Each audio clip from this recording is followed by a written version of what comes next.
Okay, this is a lesson to go over section 3.5 part 2. In 3.5 part 1, we went from multiplying two binomials to expanding them and writing them in an expanded form, and which resulted in a trinomial, a polynomial with three terms. Now we're going to go in the opposite direction. So last day we went from factored form to expanded form. That's what we did last day. Now we're going to go in the opposite direction, and we'll start with a polynomial that's fully expanded and change it into factored form. We can always check our work, which is kind of nice. So we're going to be checking our work today since we already know how to expand from last lesson. So we're going to be checking our work to make sure we did it correctly. Okay, so when we change into factored form, it's kind of like solving a little puzzle. So the polynomials you see today will all have this format, which is written at the top here in the title. They'll all start with x squared, then they'll have some number, so that the b will be a number, times x, and then plus a constant term, c. So the b and the c will just be numbers, and then so you'll have x squared plus some number times x plus some number. Okay, so you can always factor, so polynomials that don't look like this won't be able to be factored in this way. We'll only be working with polynomials that look like this today. And sometimes we'll have different letters rather than x, but that's okay. We can still use the same strategy. Okay, so the key thing is going to be solving a little puzzle involving these two numbers, the b, actually I'll use pink, and c. Okay, so the c in this first one is 30 and the b is 13. So what we have to try and do is think of two numbers that multiply to 30. So you're looking to multiply to this number and add to 13. So it might take a little bit of guess and checking. So for example, you could try 15 and 2. 15 times 2 is 30. So we try 15 times 2 equals 30. But then when I add 15 plus 2, nope, that's 17, so it doesn't work. Then maybe let's try, okay, 5 and 6. 5 and 6 multiply to 30. But then when I add 5 plus 6, no, it's 11. Let's try 10 and 3. 10 times 3 is 30. 10 plus 3, yep, 13. Okay, we found the two numbers. The numbers are 10 and 3. So this is what the factored form looks like. We're going to have two brackets with binomials. And it's going to be x plus 10 and x plus 3. So the two numbers that we found, they go right in there. So it's just like solving a little multiplication and addition puzzle. And the two numbers that you find that multiply and add to those, 10 and 30, they're going to go right here and right here. Okay.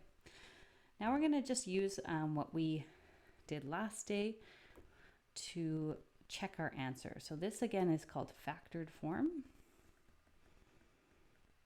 We're going to expand it using the FOIL method to see if it equals x squared plus 13x plus 30. So x plus 10, and you could use the box method, but I'm going to use the FOIL method here. Okay, so first I'm going to start with my x. I'm going to make sure it gets multiplied to both terms on the other side. So x times x is x squared. X times 3 is 3x. Then I'm going to start with my 10. I'm going to make sure it gets multiplied to both terms on the other side. So 10 times x is 10x, and 10 times 3 is 30. Add these like terms together. Oops.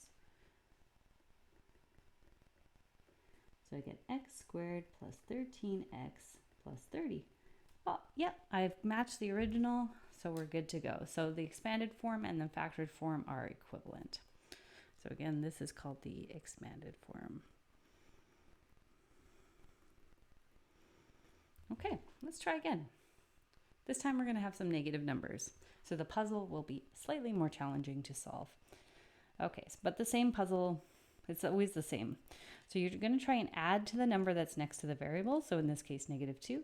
And you're going to try and multiply to the constant term. So in this case, -8. So we're going to try and multiply to -8 and add to -2. So it's always best to start with the multiplication. So you're trying to think of two numbers that multiply to -8. If we're multiplying to a negative, we're definitely going to have one number that's negative and one number that's positive. So for example, we could try 4 and -2. 4 times -2 is -8, so that's good. But if I add 4 plus -2, I get +2, not -2. Okay, so it looks like I'm close, but I'm not quite there yet. So let's try the opposite. What if I did -4 and +2? That multiplies to -8. And if I add -4 plus 2, oh yeah, that's right. I get -2. Perfect. So I found my numbers. The two numbers in my factored form are going to be -4 and +2. That's what solves the puzzle. So I'm going to plunk them into my brackets and I'm done. So I'll have, and this time I'm using y for the variable, so I'll have y minus 4 and y plus 2. It doesn't matter which order you put them in because when you multiply, you can multiply in either order. So the factors can be written either direction, doesn't matter. Okay, so that's our final answer. That's our factored form. And we can always check again by expanding. So we'll start with our y and make sure it gets multiplied to both terms on the other side. This is good practice. You'll get really fast at expanding. As you're comfortable too, you can mentally combine the middle terms without writing them down, but I'm still going to write them down for people who aren't as comfortable yet. -4 times y is -4y. -4 times 2 is -8. So you have y squared. These two are like terms. They combine to -2y and -8. Yep, let's see if it matches. -2y, yes. -8, yep, perfect. So our expanded form matches our factored form. So we got the question right. Again, just to check, it's always good, especially as we start dealing with negative numbers and larger numbers. It's easy to make some mental math errors, so it's always good to check your work. Okay, so we have 3 more to do. If you want, you could try the next 2 on your own and pause the video and come back, or you can do them along with me.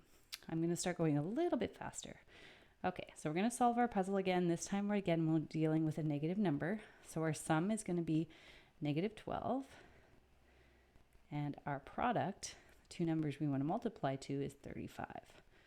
So we want to multiply to 35 and add to -12. Okay, so let's try things. So I know that if I'm going to add to a negative, but multiply to a positive number, the two numbers I'm looking for should be negative. There's not many ways to multiply to 35, so I'm just going to try 5 and 7. -5 and -7. If I add those together, yep, that equals -12. Okay, I found my numbers. So z minus 5, z, I like to put a little dash there, just then it doesn't look like a 2. Z minus 7. There we go. That's my factored form, and we can expand it.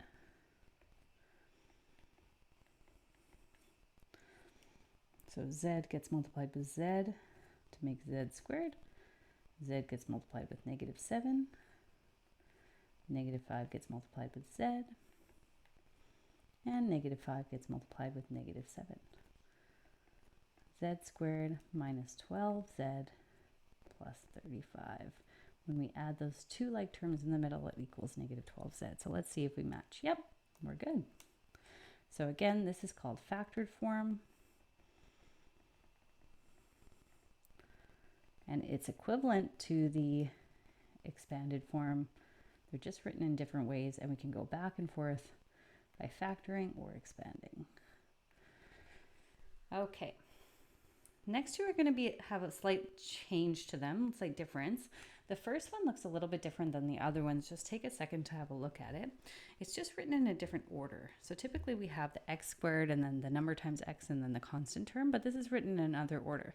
If it's written out of order, feel free to change it around. So when we're adding and subtracting in math, it doesn't matter what order we do them in.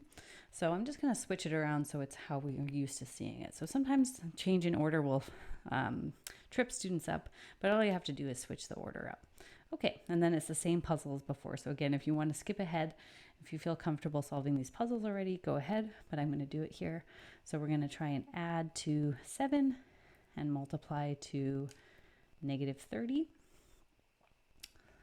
So we want one positive number and one negative number. Let's try -10 and +3. That multiplies to -30, but when I add them, I get -7. Oh, I'm close, but not quite, because I want to get +7 when I add them. So let's switch it around. Let's do +10 and -3. 10 plus -3. Yep. Got it. Okay, so my final answer is m plus 10, m minus 3. There's my factored form. It's equivalent to the original, and we can expand it. So I'm going to expand really quickly now. Again, you can skip ahead if you're comfortable doing this on your own now. So m squared minus 3m. And again, if you feel comfortable combining those middle terms in your head, that's totally fine. It's 30, and we see that we match the original one. Okay, so there's one additional thing. We're going to combine what we learned a couple lessons back, where we factored out a common term. So in the example so far, there's been no number in front here, in front of the m, right? But in the next two examples, you're going to see that there is a number in front of the m, or in front of the x squared, or t squared in the last example. So in that case there's probably a common term that we can factor out of the polynomial before we start factoring. And so in this first example here, we see that the GCF, there is a common factor on all three terms that can be taken out. So we want to do that first before we start solving the puzzle. If we don't do that, we won't be able to solve the puzzle like normal. In order to solve that puzzle, you have to have it in that format where it's x squared plus bx plus c. Otherwise, the puzzle doesn't work. So here we have to factor out this common 2 from every single term so that our polynomial looks like this. X squared minus 1x minus 12. Okay, now we're ready to solve the puzzle, and we're only going to be solving the puzzle. We're going to kind of ignore that 2. It'll be part of our final answer, but we're going to ignore the 2 for now. So we're looking for our numbers to add to -1 and multiply to -12. So I need one positive number and one negative number. So I'll try -4 and 3. Those multiply to -12. And if I add them, oops, I wrote down multiplication. If I add them, it does equal -1. Yep, so I found the numbers. So here's how my final answer looks. Don't forget to write the 2. The 2 is still there, okay? But we're going to write our factors now in the brackets. So -4, oh, plus 3. There we go. So this actually has 3 factors instead of 2. It's got the 2, which was a common term, then x minus 4, and then x plus 3. When expanding to check, you have to be really careful here.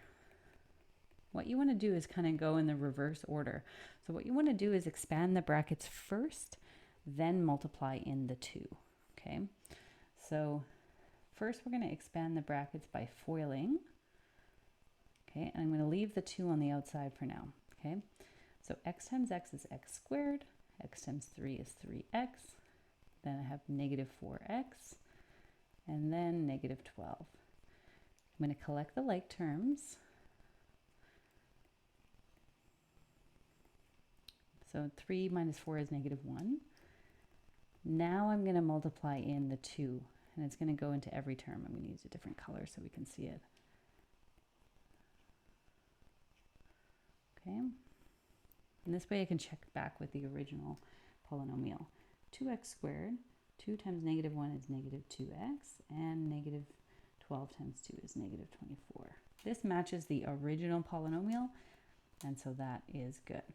Okay, so just a little note here, if you have more than one factor, just factor the brackets, expand the brackets first, and then multiply in the constant. Okay, let's try one last example here.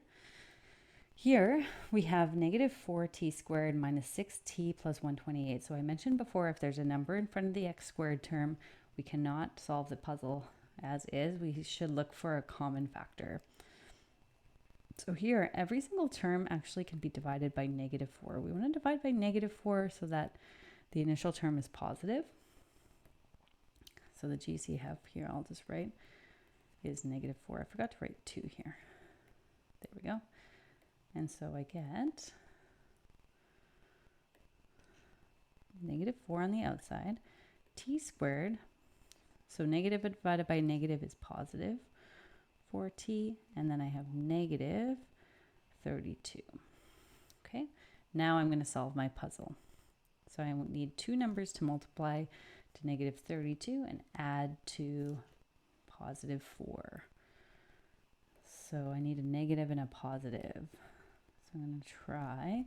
So 8 times 4 is 32. So I can try like negative 8 and positive 4. But that equals negative 4 when I add them. So I got to switch the signs. Negative 32. Yep, that works. And 8 plus negative 4. Yeah, that equals 4. Okay, found my numbers. So my final answer is negative 4, t plus 8, t minus 4. So notice I write in my final answer that negative 4 that I took out originally because it is part of the original polynomial. Okay, so here again we have 3 factors. So if you want to pause the video here and try expanding this yourself, you can. This is one of the more challenging ones we'll have to expand today. Or you can do it with me. So again, when you're expanding more than one term, you want to do the brackets first and then multiply the 4 in. So I'm going to FOIL this out. I'm going to leave the 4 here for now. So t times t is t squared. T times negative 4 is negative 4t. Then we have 8t. And then negative 32. Collect my like terms. So negative 4 plus 8 is 4. Now I multiply the negative 4 in at the very last step into every single term inside the bracket. So I get negative 4t squared, negative 16t, positive 128, and I can see that that matches the original polynomial, so I did everything correctly.